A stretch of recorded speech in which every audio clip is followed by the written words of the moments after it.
Now here is the first animation test that started it all. One thing to note is that this is a very early version of the Alan model.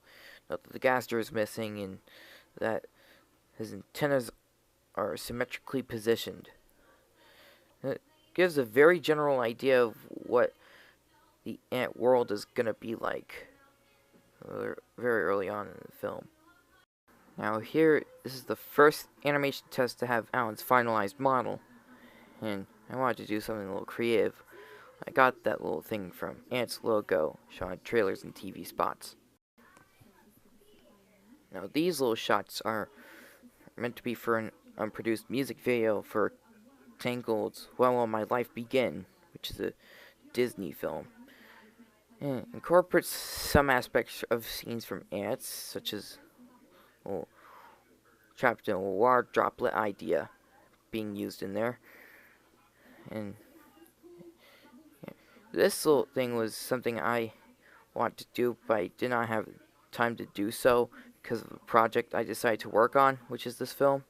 And this little animation test was basically the first ever version of Princess Nectarine's model. It looks sort of similar to Alan's, except a bit of Princess Nectarine in there. The sequence was based after the storyboard for the Youch dance sequence from Ants.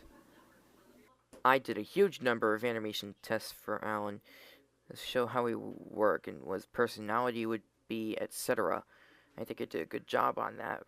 There was an idea I had at one point, due to 2D animation being too hard, was that the entire sequence would be 3D animated sequences that have BluebottleFlyer in it, to be exact.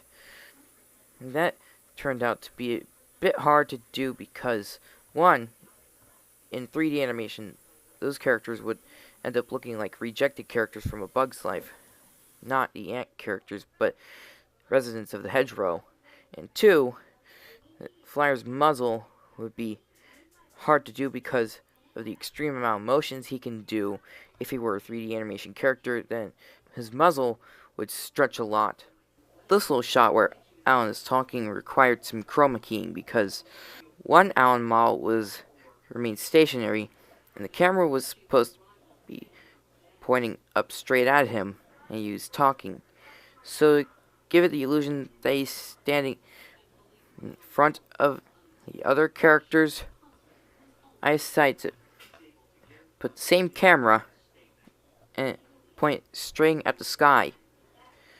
I then composited the animation of Alan talking in front. This is the finalized version of the shot. Like I said, this shot required some chroma keying. So once again we went back to earlier tests. This one is basically to show off what visual effects would be like in the animation system. And then again, I switched to a hand-drawn visual effect, which is when Alan is digging with a shovel. Here's the first animation test of BluebottleFlyer with their designs that I gave them, and that convinced me that I was definitely getting somewhere with it. Now this was an animation test for Bugsy. I modeled him and I animated little wings, and I wanted to see how they would see what curled up wings in a beetle shell would look like. There was an idea I had at one time where Princess Nectarine's skirt acted like a real skirt. If I attempted to do that, then it would kind of throw itself off her abdomen. Now this was an older animation test, back when the project was a Homestar Runner parody. It was basically just a dialogue test featuring BluebottleFlyer. Know what I mean, Homestar Runner project? This has BluebottleFlyer using Mark Appleyard's designs, rather than the designs that I gave them in the film. I think it's apparent I need to rethink my life a little bit. Oh, excellent, Judge. Yeah, sure. Not. With this film, I knew that I wanted to have 2D characters interacting with CG animated characters. Kind of like in Who Framed Roger Rabbit, but with 3D characters rather than live action people. But the 2D animation itself had really nothing to do with personality, emotion, or self-interactivity. So I had to express all of that while not worrying about animation. I thought myself as an animation inspector, play the animation and think, yeah, they need to be adjusted a little bit.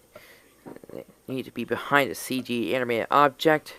I would do as I told myself, redo the animation, and think back that they look a lot better. By the end of all production, that Roger Rabbit effect worked beautifully.